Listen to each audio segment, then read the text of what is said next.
Are you looking to do deals and master flipping houses? Welcome to the Do Deals Show with our host, Mr. Tim Mai. As a successful investor and mentor to many real estate investors, Tim's students consistently run 6- and 7-figure investing businesses. Each week, you'll hear from top real estate investors who share the best strategies, systems, and secrets that you can use to be more successful. Tim and his guests will pull back the curtain for you to learn their exact tactics, tricks, and tools that are working best right now in today's real estate market. Now, let's welcome Mr. Tim Mai. Well, hello, welcome to this Heroes Mastermind interview. I'm your host, Tim Mai. Today, I have jpaul Mills and Mike Flowers on the line with us. And, we're going to interview jpaul and Mike on how they went from 0 to 15 deals in just 5 months, right? And then went on to triple that number the next year, 45 deals. They do a variety of different marketing, but one of the ones that they're really strong in is bird dogs to bring them deals. So excited to have both of them online with us. jpaul, Mike, welcome, buddies. Thanks. All right, great. So why don't we start with you guys sharing with us a little bit about yourself, how you got started, and how did you guys get started together? Good. So I was working about a 60-hour a week job, and basically just wanted a way out of it. I was tired. I wasn't making that much money. I was working 60 hours a week. Never really got to see my family, things like that. And so I wanted to find something different. I heard the Fortune Builders thing come through town, so I went to their little one-night seminar.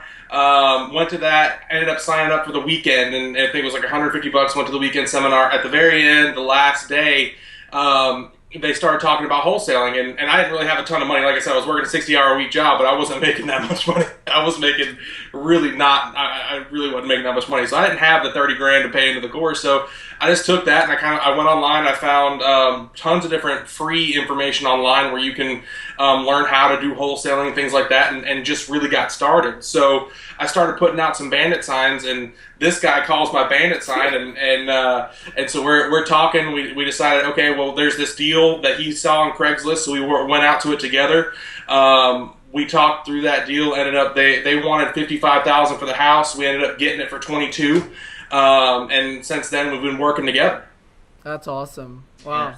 Now, a little bit about me. I mean, I've been in sales my whole life. I've got 3 children of my own, and I was selling cars for Toyota at the time, and working every Saturday, and working like Mike was doing. I mean, 60, 70 hours a week, just hustle, and I just got burnt out, man. And I knew there was more. All my brothers, I'm the youngest of 4 boys. All my brothers are in trades, building houses from the ground up. I mean, they're all in trades. But so I was like, well, I want to do something like that, maybe flip houses or something, but I just didn't have the capital to buy it, rehab it, and then put it on the market. Right. So I was like, how are these people doing this? No money out of pocket, no credit, flipping houses. So I heard about wholesaling, found out about Sean Terry, listened to a lot of his stuff, and I just started networking and calling any bandit sign I saw. And like I said, I saw Mike's bandit sign. Of course, I called Mike. He's trying to sales pitch me over here. He's like, hey, what's your situation? You got a house you want to sell? I was like, no, man, let's just work. And I'm new in the business.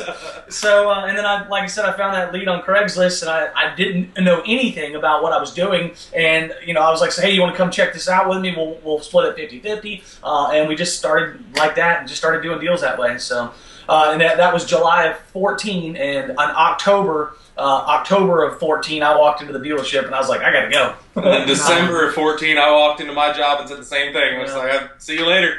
So we're full time now. That's awesome, super inspiring. And out of that, like I have a really good tip for all the single ladies out there. If you want to find good-looking real estate investors, call on bandit signs.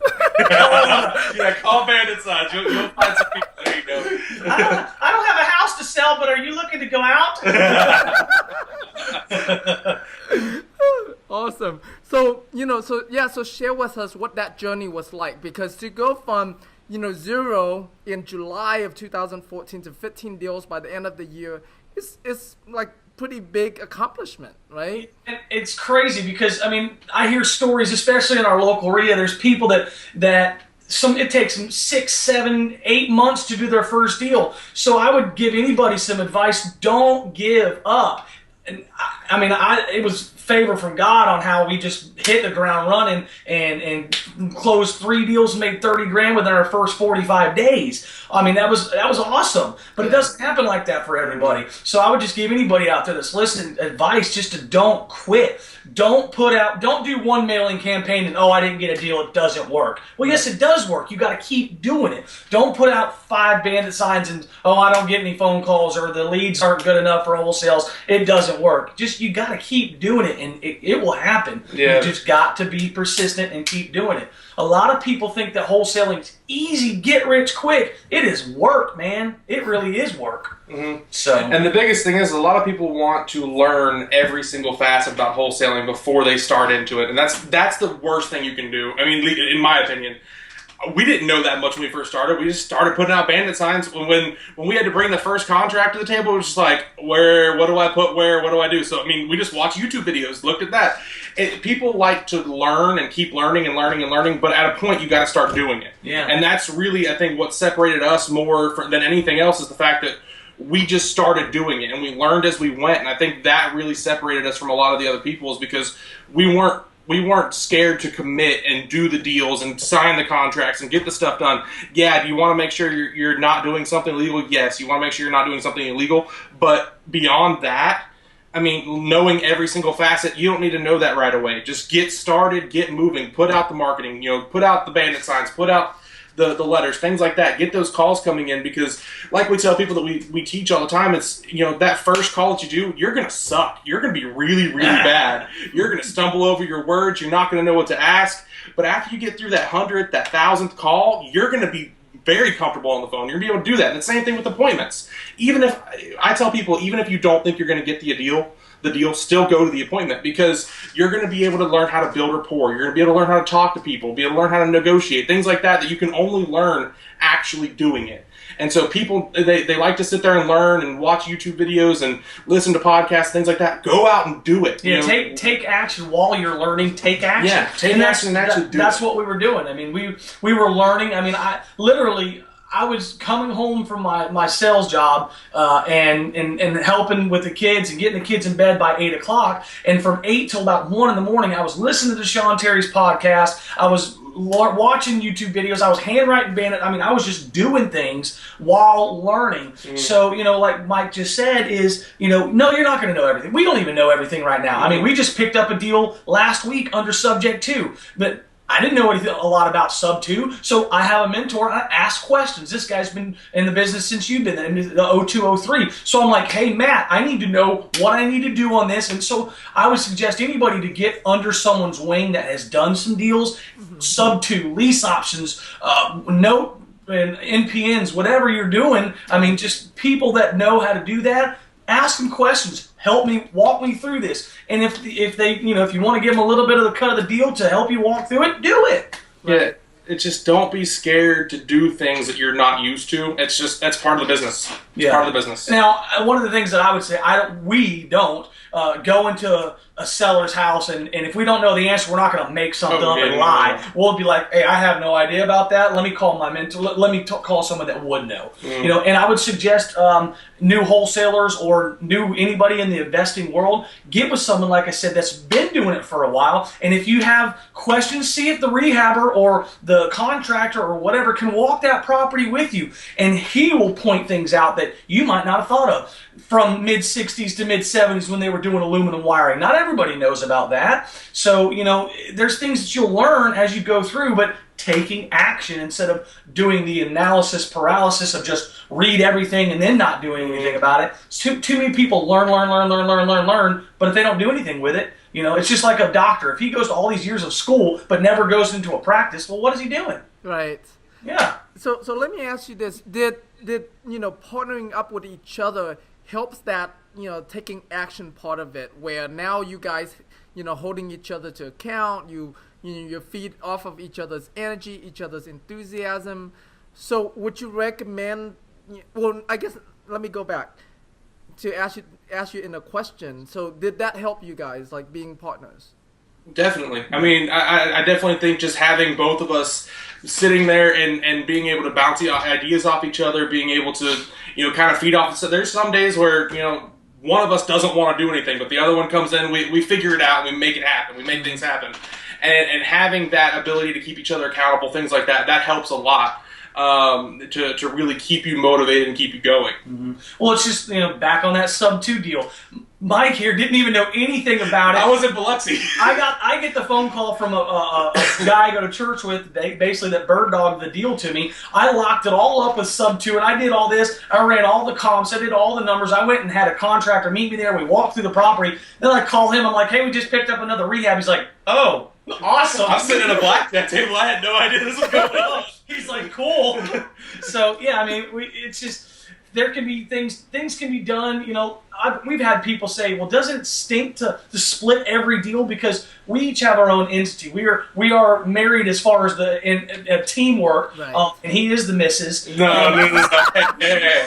You can't be pulling that out now. We already talked about this. But I mean, we're married as far as teamwork and all that and what we do, but we both have our own entity. So if there's something down the road that happens in my life or in his life, we don't have to split everything up, but we JV with everything. We have a JV on everything, so we... all right, so the way you guys have it structured is that you on paperwork, you each have your own businesses. Yes. And the two businesses do deals with each other and split Exactly. money per deal. Exactly. On our purchase agreement, on the buyer's side, on the buyer's line, he's got his LLC and I've got my LLC with the and/or signs on everyone.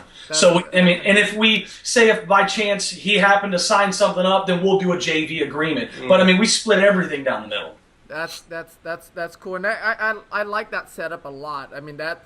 It's clear. It's clear, and if it doesn't work out for whatever reason, it's super easy to separate. Walk away. To walk away. Yeah, all we have to do is finish the current stuff we have going on, and then we can go on about our business. So. Yeah. I mean that's I do the same thing. I recommend I don't ever go into a business partner with someone without first doing some deals with them to learn the personality and learn how we can best work together. Well, the strong suit you don't have to have an incorporation together or the same LLC. We don't have to, because you can have a joint venture agreement that lays out all the guidelines. So, because there could be, like I said, there could be things in my life that maybe one day I wake up and say, you know what, I'm moving to Costa Rica. And then he's like, well, wait a second, what about our business? I'm not saying that that would be great. I would love to, go live in Costa Rica, something like that. I'd probably just go to tell you the truth. But it's so much easier because you can do everything with a joint venture agreement. Right. Awesome. So let's talk about, those 15 deals that you guys did.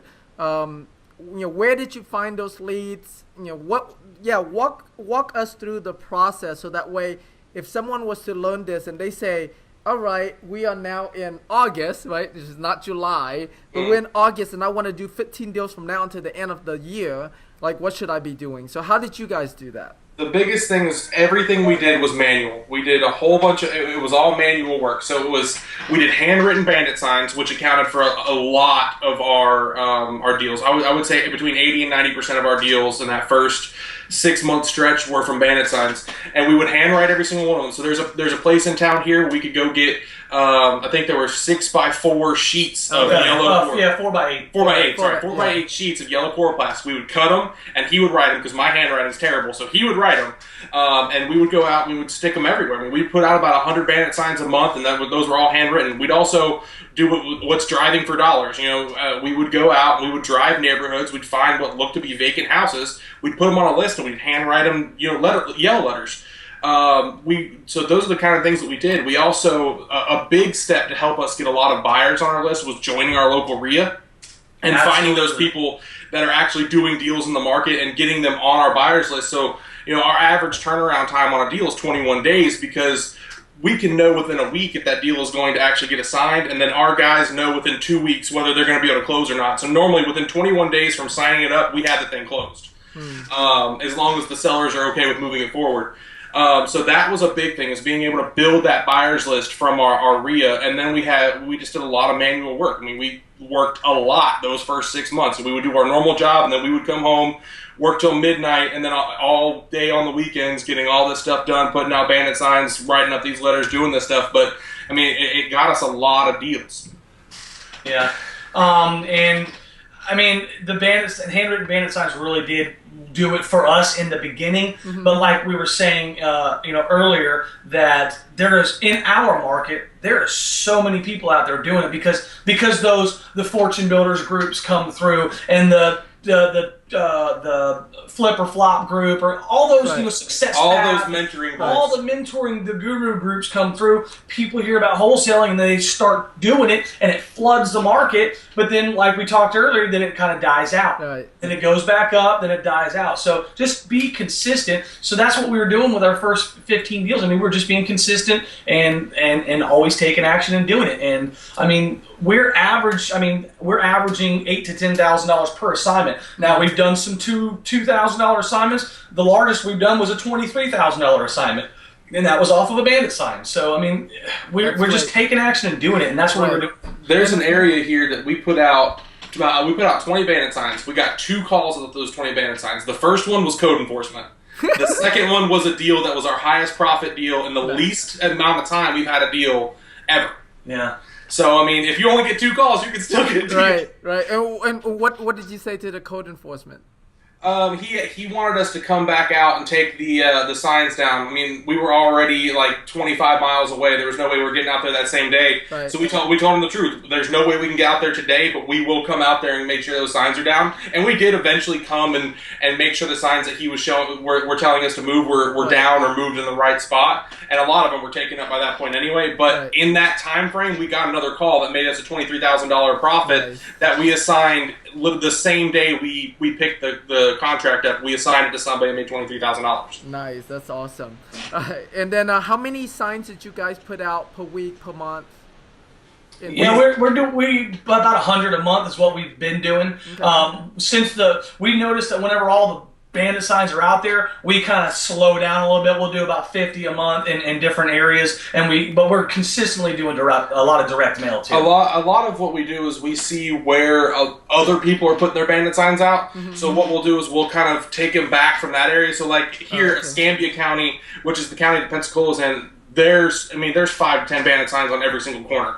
But if you move 2 counties over, Okaloosa, which is another one we're just a little ways away from there, we put out most of our bandit signs there now because there's not a lot of people putting them out there. So there's not a lot of eyes on different bandit signs out there. So we put most of our signs out there. And we still put out between 75 and 100 a month. It's just not in the same locations every time. It's just we try and vary that up to try and get the most exposure for our signs. Right.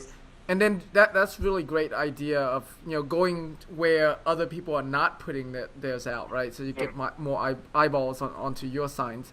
And so when you put out 7,500, do you do them all at once or do you spread them out like a little bit each week or what? I try to do 50 every other week.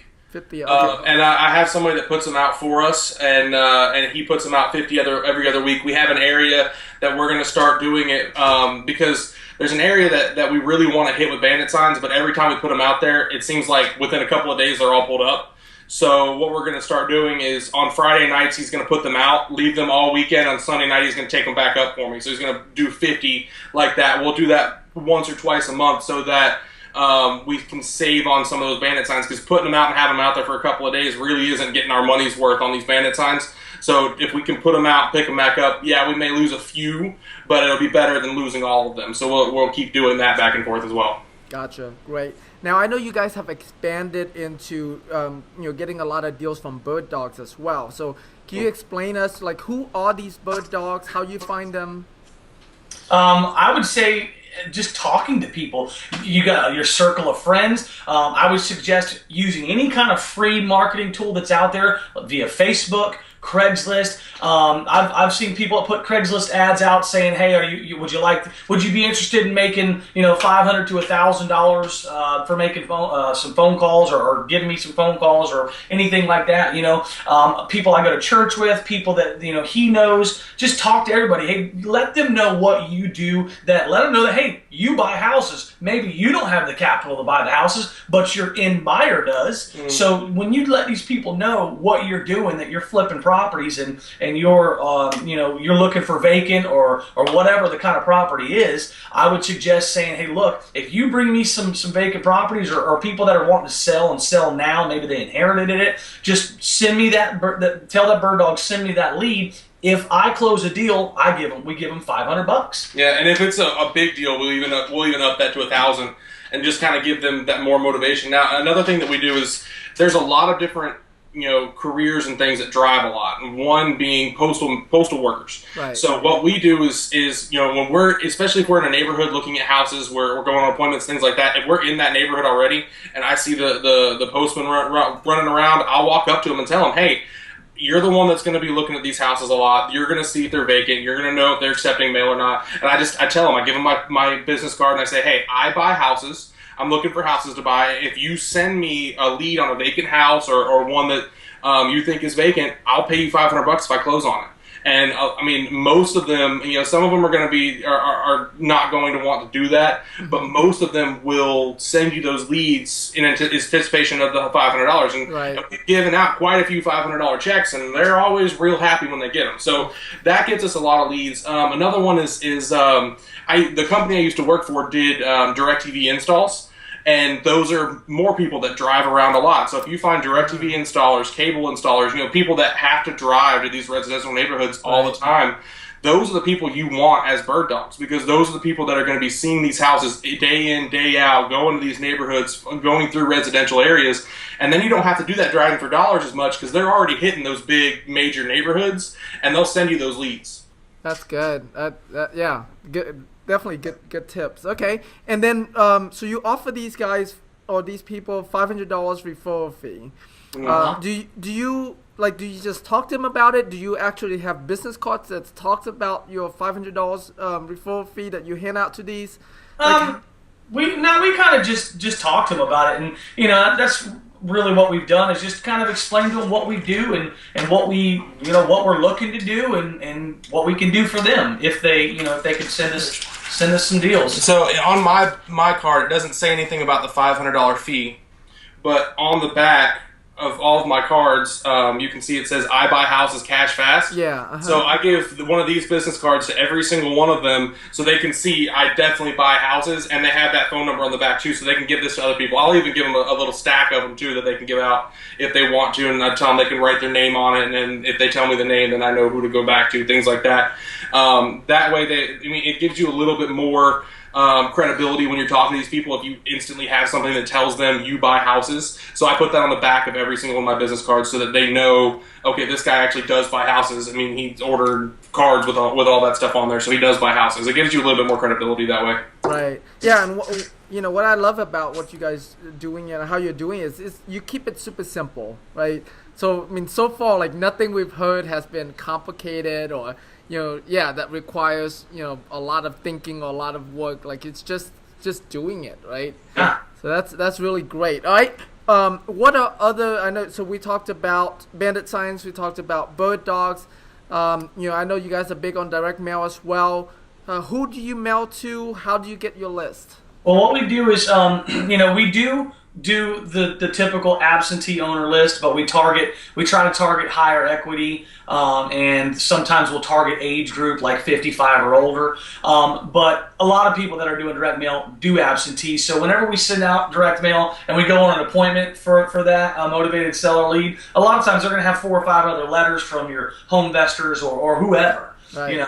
One good thing about, we go back to networking a little bit, one good thing with us is since we do so much networking, we know almost everyone in this market that's doing this. When we talk to a seller, we can go through and tell them, these are the people that are sending you mail. We know them, they're good people, and that kind of builds us credibility as well because they realize we're obviously doing things in this market because we know all these people. So that gives us a little bit more credibility. So that goes back again to do that networking. Make sure you know everybody in the market so that you sound like you know what you're doing. No matter, even if you've never done a deal before, you will know all these people. That builds you a little bit more credibility for you. Mm-hmm.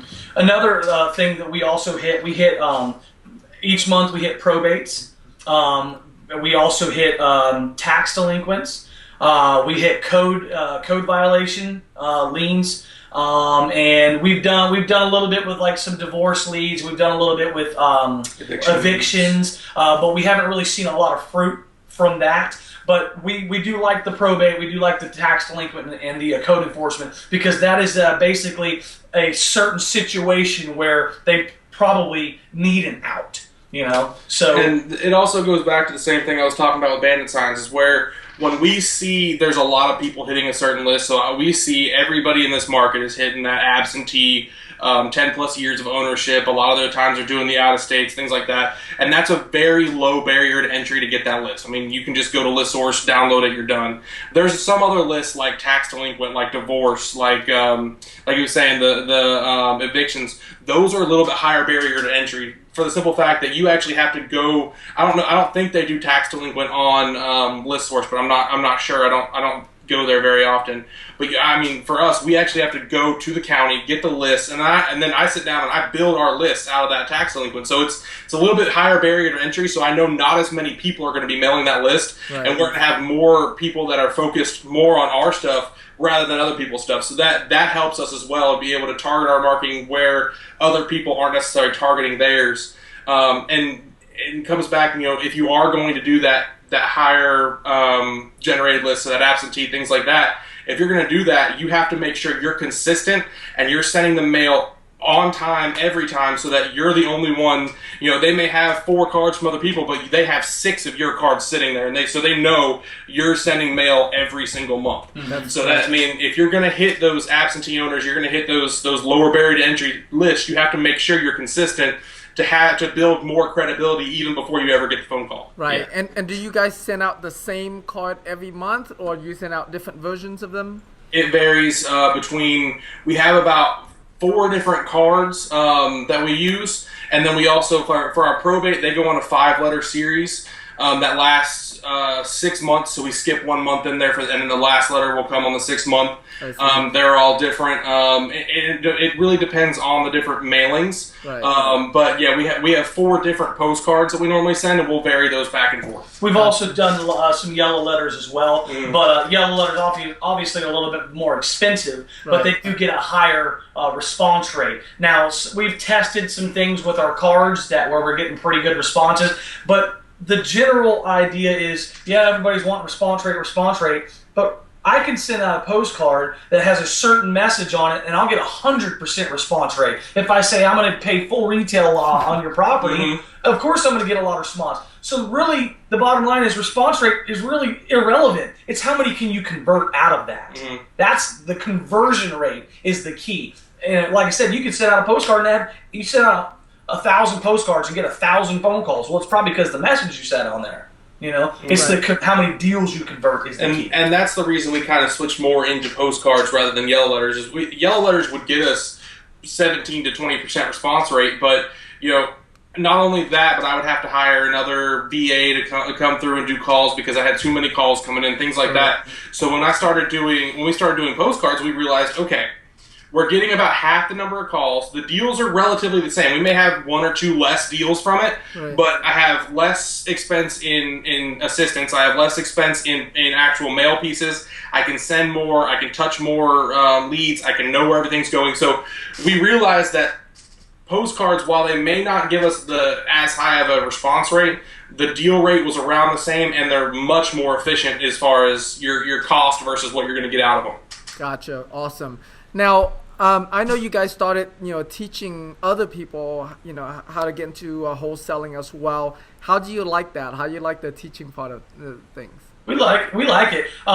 We always make stupid, crazy little videos and post them on like wholesaling houses full time and just funny things that we're doing in our business. And so we have no problem being out there. And we were new when we started, so we enjoy helping people. Just like I like hearing some people that have called and asked me some questions or Mike some questions, and then they finally get their first deal and they're hyped up about it. It's a good feeling to know that, hey man, this guy just made $8,000 on his first assignment. That's awesome. It's a good feeling. Right, that's awesome. Well, so here's a big question for you guys. Ready?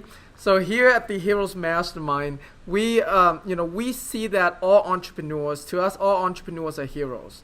Right, because of the commitment that we offer our family, our employees, our clients, right, do you guys, and especially when you have students, like, do you see yourself as a hero or as heroes?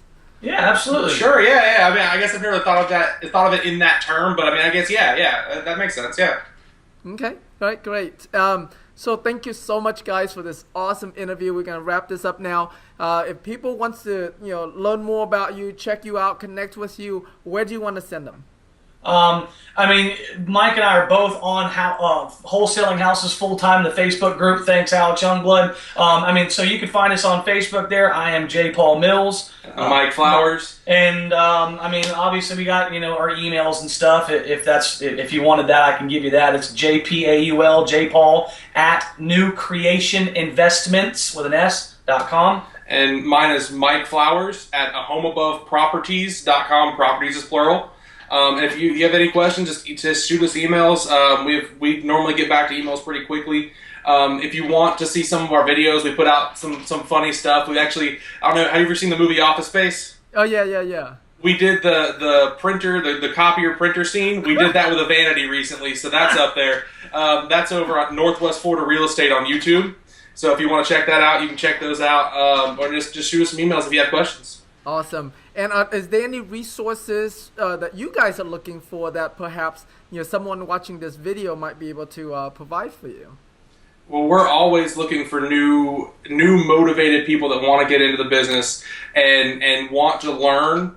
Just contact us. We're always looking for people like that because we can help you to learn your business and things like that and build everything with you and teach you and do those things. We're also always looking for people that have money that want to buy properties. We're always expanding our markets to other areas. We also have a lot of networking that goes out to different places in the country that we get deals from California, from New York, from things like that where we can't do anything with them here, but we'll always outsource those to somebody else. So we're always looking for people that want to get into the business or have some money that want to buy properties, things like that. Yeah, always. Awesome. Well, thank you so much, guys. Really appreciate you. It's been an awesome interview.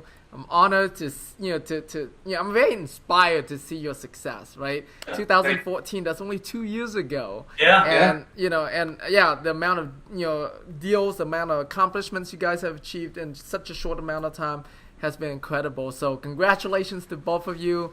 Thank you so much. Thank you for having us. Thank you. Awesome. All right. Well, happy investing, everyone, and see you on the next interview. And that's our show for today.